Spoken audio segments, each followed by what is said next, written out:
I and many others objected to the survey. I'll tell you why in a minute. And so they withdrew it. Here's what the survey was. The survey listed, I don't remember now, either 40 or 50 leaders in organization development, and was intended to ask people to choose their top 3 in order to figure out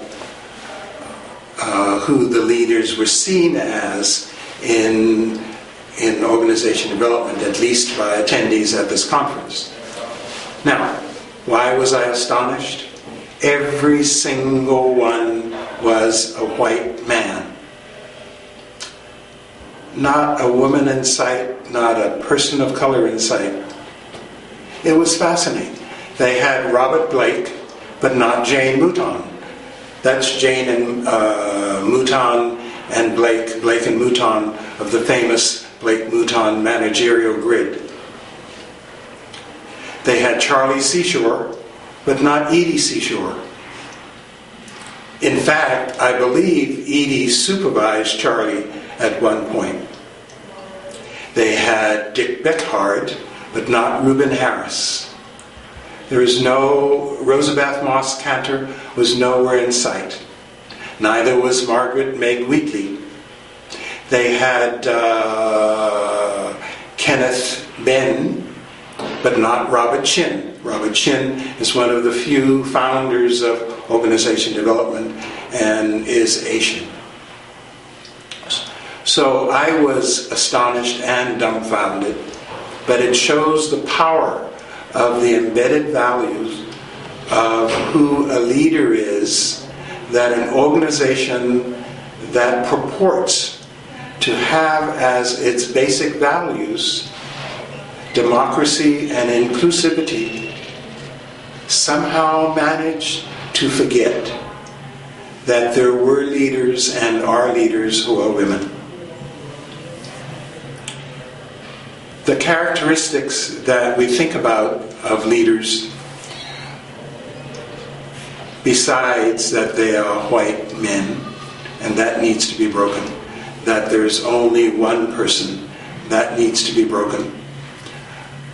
The characteristics are really important to pay attention to. Dee Dee Myers was the press secretary for Bill Clinton when he was president of the United States. And one of her statements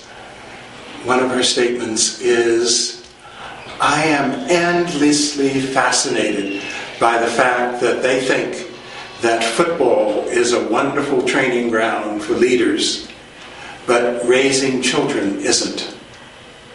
When I think about the work that my sister and my niece and I, 3 or 4 times a year, do with JIA, I'm inclined to agree with Dee Dee Myers that there are clearly some biases about who is a leader and what their characteristics are and what they ought to know and what they ought to be and what they ought to have done in order to be successful leaders.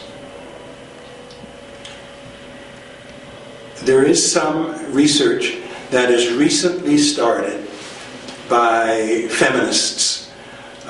There are women in the United States, Great Britain, Africa, who are leading this. There's a woman in Nigeria who's one of the biggest leader of this feminist research. And they have taken apart the set of characteristics that typically get ascribed to leaders. These are things like foresight, conceptualization. There are a couple of others.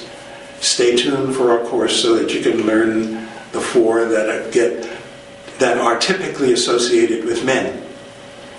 There are some other characteristics of leaders that are typically and stereotypically associated with women, to the extent that there are extraordinary differences in how boys and girls, men and women, are acculturated in this society. It's not surprising. that men and women have different characteristics when they are in organizations, when they are as leaders. What are some of the stereotypical or characteristics that typically get attributed to women? Things like building community, things like building relationship, things like healing. Stay tuned to our program to hear about the other 2 or 3 characteristics. They've identified 9 from a search of the literature, characteristics that make leaders. And it's interesting that when men who are leaders exhibit the traits that are typically associated with women, these men are described as well-rounded. When women exhibit the traits that are typically associated with men, they are described as acting like a man, and that is not a compliment. We need to break those myths. We need to find out what makes for effective leaders. We have good knowledge about that, and our program will lead us to it. I'd like to conclude by saying that we talked about what leadership is: one or more people influencing one or more other people to achieve a new reality. Those 1 or 2 other people or more whose reality gets changed, who are influenced to change the reality, those are called followers. And an important part of leadership is understanding the notion of followership. Without followers, there is no leader. In fact, I heard one guy say that a leader who is out saying and doing things about a vision that he has or she has, and is doing it all by himself and nobody else is influenced to achieve that, is just some lone nut out in the wilderness doing his thing. Until other people join, follow, there is no leader. We want to invite you to our program to learn about what it means to be a leader, what it means to be a leader in today's permanent whitewater world, what it means to be a leader with the set of assumptions that work in today's world, what it means to be a leader, not necessarily alone, but alone if necessary, what it means to be a leader, to understand what you have to do to attract and influence followers.